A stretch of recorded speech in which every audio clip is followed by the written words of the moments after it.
Hey everyone, and welcome to this deep dive all about the psychology of kindness.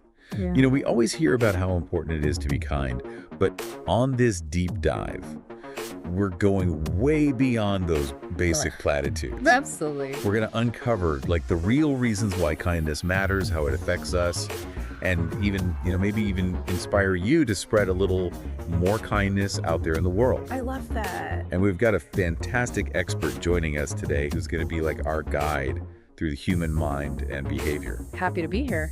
So before we even get into all the amazing benefits of kindness, let's take a step back Okay. and think about what it really means to be a truly healthy human being. Right. When we talk about health and well-being, Yeah. what are we really talking about? Well, so often, we just think about health in terms of our physical well-being. Yeah. But to be a truly healthy human is much more than that. It's about thriving on multiple levels. Biologically, of course, but also psychologically, sociologically, and even spiritually. Okay. I am already intrigued.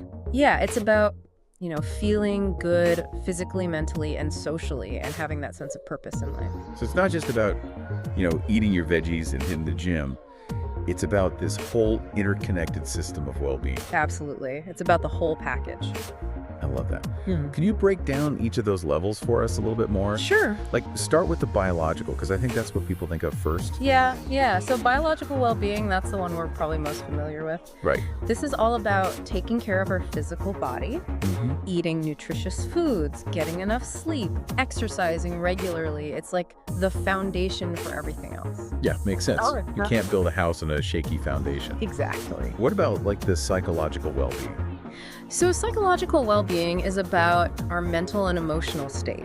It's about, feeling good about ourselves, managing stress effectively, and having those healthy coping mechanisms. It's about, resilience, flexibility, a positive outlook. I'm definitely seeing how all these pieces start to fit together. Yeah. What about the social side of things? Yeah, so that's where sociological well-being comes in. Oh. This is all about our connection with others. So our relationships, our sense of belonging in a community, Right. our contributions to society.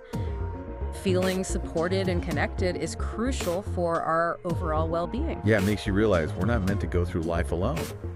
We need those connections. We thrive when we have those strong social connections and a sense of purpose. Right. Which leads us to the final piece of the puzzle, spiritual well-being. Yes. I feel like this is where things can get a little bit more abstract. Yeah, a little more abstract for sure. So spiritual well-being, it's about connecting to something larger than ourselves. It Right. might involve religious faith for some, but it doesn't have to.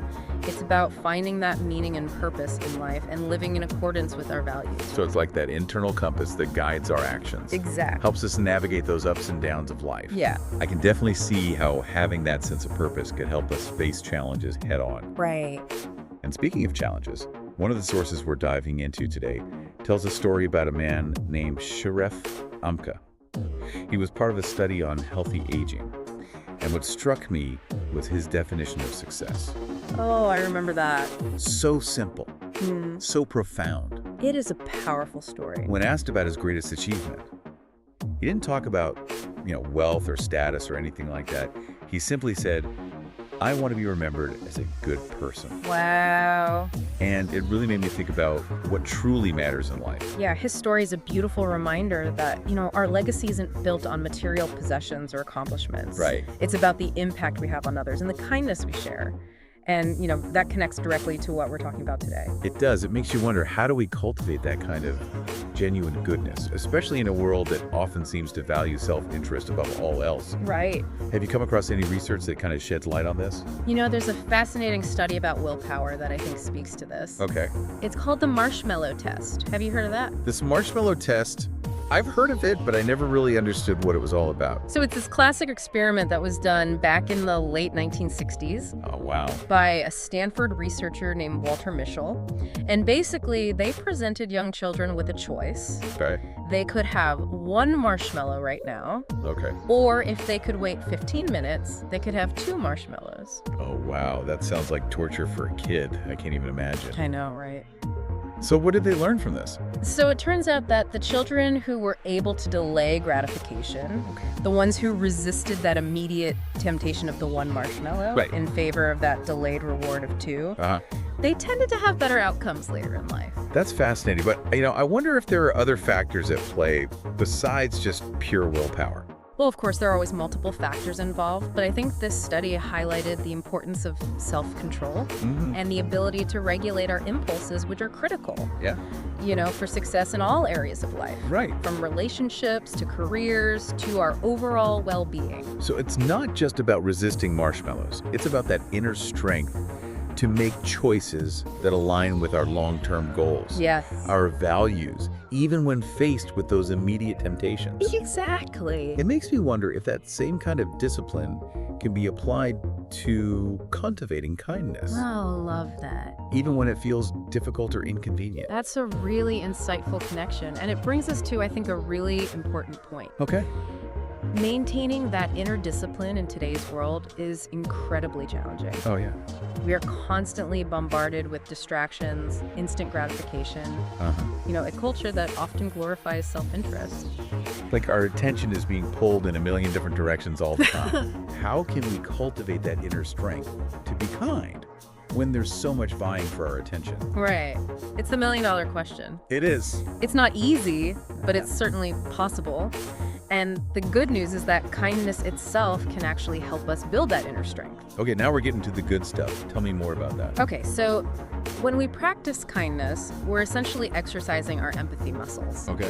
We're stepping outside of our own self-centeredness and considering the needs and perspectives of others. And that can be incredibly challenging at times. Yeah. But it also builds resilience, compassion, a sense of purpose. So it's like a positive feedback loop. The more we practice kindness, the stronger our empathy muscles become, and the more we're able to resist those selfish impulses Exactly. and make choices that benefit not just ourselves, but others as well. Yes, and this brings us to another crucial aspect of well-being, which is social well-being. I'm curious, how does the idea of spiritual well-being connect with kindness? So true social connection isn't just about being surrounded by people. It's about actively contributing to something larger than yourself. Okay. And kindness without any expectation of reward is really the foundation of a thriving social life. So true social connection comes from engaging with others in a meaningful way. Yes, From supporting your community to simply offering a helping hand. right. It's about recognizing our shared humanity Yeah, and acting with compassion and empathy. I love that. Okay, so we've talked about the psychological and social benefits of kindness, but get ready for some mind-blowing facts.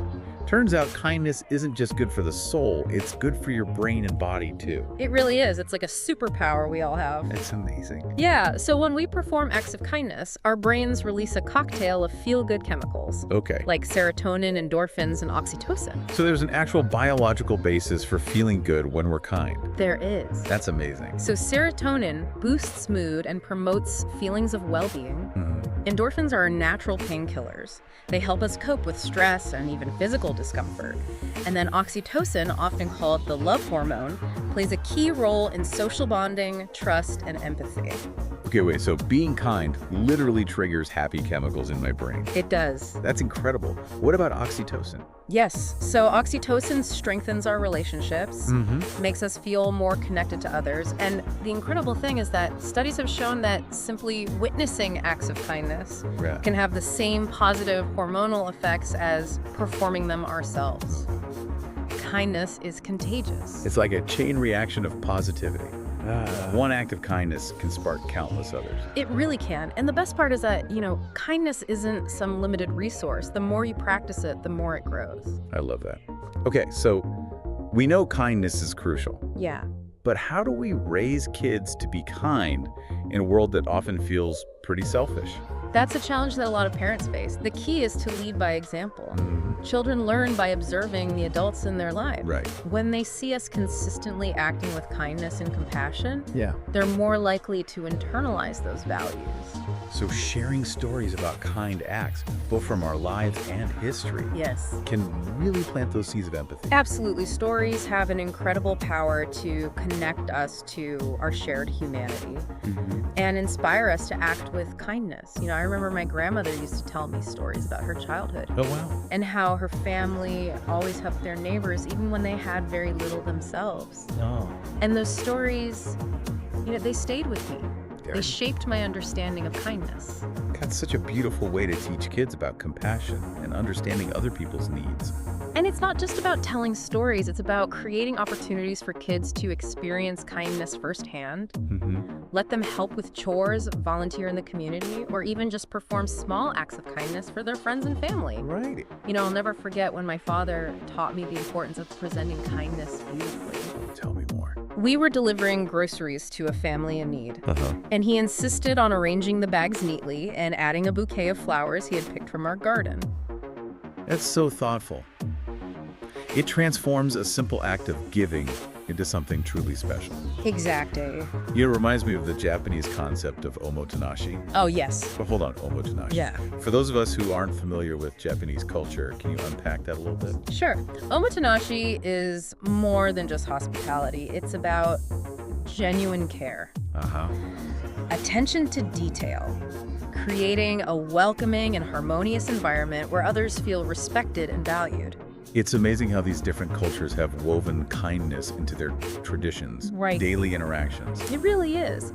And even though the specific expressions of kindness may vary across cultures, that underlying principle of caring for others is a universal human trait. This has been an incredibly eye-opening conversation so far. Yeah, it's been great. We've talked about the science, the social impact, Yeah. even the cultural nuances of kindness.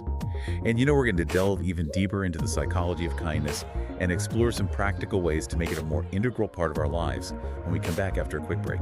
Looking forward to it. Until then, keep diving deep. Yes. Welcome back to our deep dive into the world of kindness. Before the break, we were talking about how kindness can actually strengthen our willpower and help us make choices that benefit not only ourselves, but others as well. Yes, it's fascinating how those things are interconnected. It is. It makes me think about something you mentioned earlier, about how kindness is contagious, like a ripple effect, right?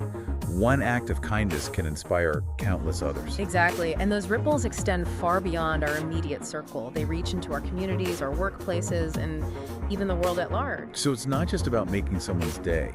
It's about creating a more positive and compassionate environment for everyone. Precisely. Think about it this way. When we encounter kindness, it inspires us to be more kind ourselves. We're more likely to help others, to forgive, to show empathy. It's like kindness has this power to create a positive feedback loop, where one act of kindness leads to another and another and so on. Exactly, and that positivity has the power to transform communities. When people feel supported and cared for, they're more likely to thrive.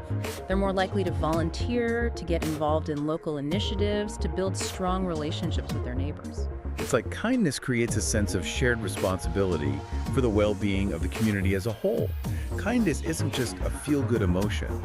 It actually has tangible benefits for society. That's right. Studies have shown that communities with higher levels of social trust and cooperation experience lower crime rates, better health outcomes, and even increased economic prosperity. Kindness is essential for a healthy and thriving society. It's like the glue that holds everything together, the foundation for a more just and compassionate world. And what's so inspiring is that it doesn't require grand gestures or heroic acts to make a difference. It's about the small, everyday choices we make. Choosing to smile at a stranger, offering a helping hand, speaking kind words. Those seemingly insignificant actions can have a profound impact. It's a powerful reminder that we all have the power to make a difference through simple acts of kindness. Absolutely.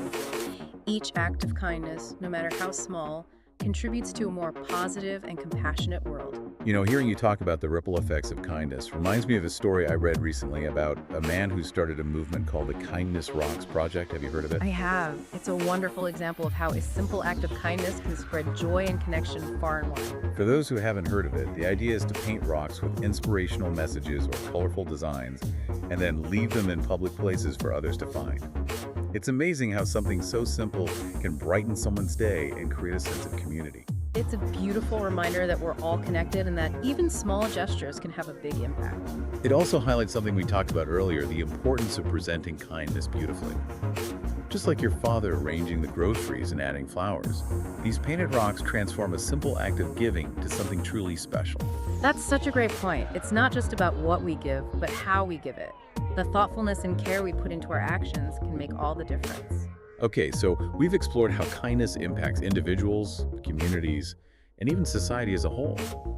But I'm curious, how does kindness show up in different cultures? Are there universal expressions of kindness, or are there unique ways that different cultures demonstrate compassion and care? That's a fascinating question, and it's something anthropologists and social psychologists have been studying for years. While the specific expressions of kindness may vary across cultures, the underlying principle of caring for others is a universal human trait. So even though the way we express kindness might look different in different parts of the world, the core motivation is the same. We all have this innate desire to connect and care for one another. Exactly. It's about recognizing our shared humanity and acting with empathy and compassion. For instance, in some cultures, hospitality is a central expression of kindness. Think about the Bedouin tradition of welcoming strangers into their tents and offering them food and shelter even if they themselves have very little. Or consider the Japanese concept of omotenashi, which we discussed earlier. Yes, omotenashi emphasizes anticipating the needs of others and going above and beyond to make them feel comfortable and cared for. It's beautiful how these different cultures have woven kindness into the fabric of their traditions and daily interactions. Absolutely. And in some indigenous cultures, there's a deep emphasis on respect for elders and a sense of responsibility for the well-being of the entire community. Decisions are often made with the collective good in mind, rather than focusing solely on individual gain. It's amazing how these cultural expressions of kindness reflect different values and priorities, yet all stem from the same fundamental human desire to connect and care for one another. And even though the outward expressions may differ, the impact is universal. When we witness or experience kindness, it touches our hearts and inspires us to act with greater compassion. It transcends cultural boundaries and reminds us of our shared humanity. It's a powerful reminder that kindness is a universal language that can connect us all. And it's a language we all have the ability to speak. I love that analogy. Kindness is a language we can all learn and practice. And the more we speak it, the more fluent we become, and the more we spread its positive influence. Beautifully said. You know, this conversation has really got me thinking about the whole debate surrounding altruism and self-interest. Is there such a thing as true altruism, or are we all ultimately motivated by self-interest? Yes.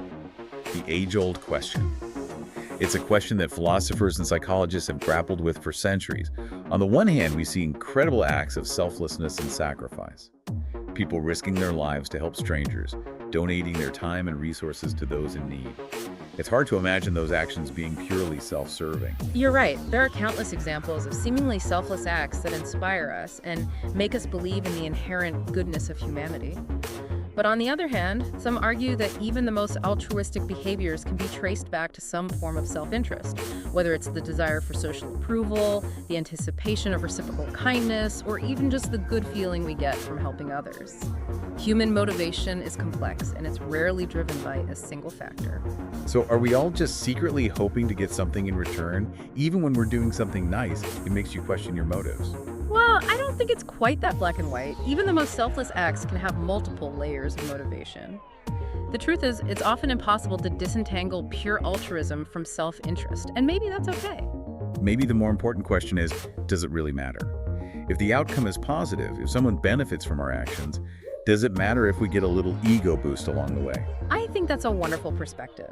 Perhaps the focus shouldn't be on dissecting our motives, but on cultivating a mindset of kindness and compassion, regardless of the underlying reasons. So instead of getting bogged down in the why of kindness, we should focus on the how. How can we make kindness a more integral part of our lives? Exactly. And that brings us to the practical side of things. We've talked about the benefits of kindness, the science behind it, and its cultural expressions. Now let's explore some concrete ways to cultivate more kindness in our daily lives. Perfect. I'm ready to put all this knowledge into action. I'm sure our listeners are too. Well, one of the simplest yet most powerful ways to practice kindness is through mindful listening. In our fast-paced world, it's easy to get caught up in our own thoughts and agendas. But truly listening to others without judgment or interruption is a profound act of kindness. It's about giving someone your undivided attention, making them feel heard and valued. Precisely. And it doesn't require any special skills or resources, just a willingness to be present and attentive. What are some other ways we can sprinkle a little little more kindness into our daily routines? Well, there are countless opportunities. You can offer a genuine compliment to a colleague, help a neighbor with groceries, donate to a cause you care about, or simply hold the door open for someone. Those small gestures might seem insignificant, but they can make a big difference in someone's day. Absolutely. And don't underestimate the power of a simple smile. A smile can brighten someone's day and create a ripple effect of positivity. I love that. It's like a mini act of kindness that we can perform countless times throughout the day. And another powerful way to cultivate kindness is through gratitude.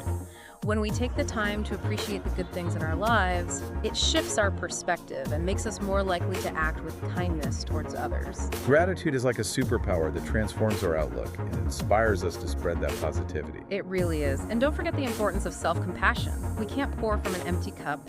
Being kind to ourselves, forgiving our mistakes, and recognizing our own worthiness of love and kindness is essential for cultivating kindness towards others. So it all starts with being kind to ourselves.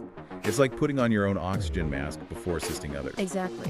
By nurturing our own well-being, we create a stronger foundation for spreading kindness to the world. This has been such an enlightening and inspiring deep dive. We've explored the psychology of kindness, its benefits, its cultural expressions, and most importantly, how we can cultivate more kindness in our daily lives. Being kind isn't just a nice thing to do. It's a powerful way to cultivate personal well-being, strengthen social bonds, and make a real difference in the world. We've explored the why of kindness. Now I challenge you to think about the how. What small act of kindness can you commit to today? Remember, even the smallest gestures can have a ripple effect. Until next time, keep diving deep and keep spreading kindness. You know, as we've been exploring this topic of kindness, it's made me realize that it's not always easy. Right. There are times when it feels difficult or even unnatural to act with kindness, Yeah. especially like when we're dealing with difficult people or challenging situations. That's a really important point. Kindness isn't always, about feeling warm and fuzzy. Right. It can be a very deliberate choice. Yeah. An act of courage, even when it feels challenging. So how do we navigate those moments when kindness feels out of reach? When we're feeling stressed or frustrated or maybe even hurt by someone else's actions? Well, first of all, it's important to acknowledge those feelings. Okay. It's okay to feel angry, hurt, resentful. Right. Trying to suppress those emotions usually backfires. Yeah. So instead, try to approach them with curiosity and compassion. Okay. What's causing these feelings? What needs of yours aren't being met? That makes sense. It's about understanding the root of those negative emotions before we can even begin to think about acting with kindness. Exactly. And sometimes the kindest thing we can do for ourselves is to create some distance from a situation or person that's causing us distress. Yeah. It doesn't mean we condone their behavior, Right. but it allows us to take care of our own well-being. So we can approach the situation with a clearer mind and a more open heart. So it's not about being a doormat Right. or letting people walk all over us. No. It's about recognizing our own limits and prioritizing our own well-being, Exactly. so we can then be in a better position to extend kindness to others. Exactly. And sometimes the kindest thing we can do for someone else is to set healthy boundaries. It's not always easy, but it can be an act of love and respect, both for ourselves and for the other person. I can see how that can be tricky. How do we balance setting boundaries with being kind? It's all about communication. Okay. Clearly and respectfully communicating our needs and limits. It might feel uncomfortable at first, but it can ultimately lead to stronger and healthier relationships. So kindness isn't just about saying yes to everything and always putting others' needs before our own. Right. It's about finding that balance between honoring our own needs and extending compassion to others. Precisely. And sometimes the kindest thing we can do is to offer support and encouragement to someone who's struggling, even if we don't have all the answers or solutions. Just being there for someone. Yes. Listening without judgment. Yes. Offering a shoulder to cry on those simple acts of presence and empathy can be so powerful. They can be incredibly powerful. And sometimes the kindest thing we can do is to forgive both ourselves and others. Yes. Holding on to anger and resentment really only hurts us in the long run. Absolutely. And forgiveness doesn't mean condoning hurtful behavior, Right. but it allows us to let go of the pain Yes. and move forward with the lighter heart. Absolutely. I think that's a beautiful way to frame it. Forgiveness is ultimately an act of kindness, both to ourselves and to others. You know, as we've been talking about all these different ways to cultivate kindness, it struck me that kindness isn't just a passive emotion. Okay. It's an active choice we make every single day. It's like a muscle we can strengthen with practice. Yes. The more we choose kindness, the more it becomes a natural part of who we are. Exactly. And the amazing thing is that even the smallest acts of kindness Yeah. can make a huge difference in the world. Right. A smile, a kind word, a helping hand. These gestures, they might seem insignificant in the moment, Right. but they can ripple outwards Yeah. and create a more compassionate and interconnected world. This deep dive has really opened my eyes to the power of kindness. I'm so glad. It's not just this feel-good emotion. It's a force for positive change in our lives and in the world. It really is. We've explored the science behind kindness, its profound impact on individuals and society, and practical ways to cultivate more kindness in our daily lives. Yeah. It's been a great conversation. Being kind isn't just a nice thing to do. It's a powerful way to cultivate personal well-being, strengthen social bonds, and make a real difference in the world. We've explored the why of kindness. Now I challenge you to think about the how. What will your next act of kindness be? Until next time, keep diving deep and keep spreading kindness.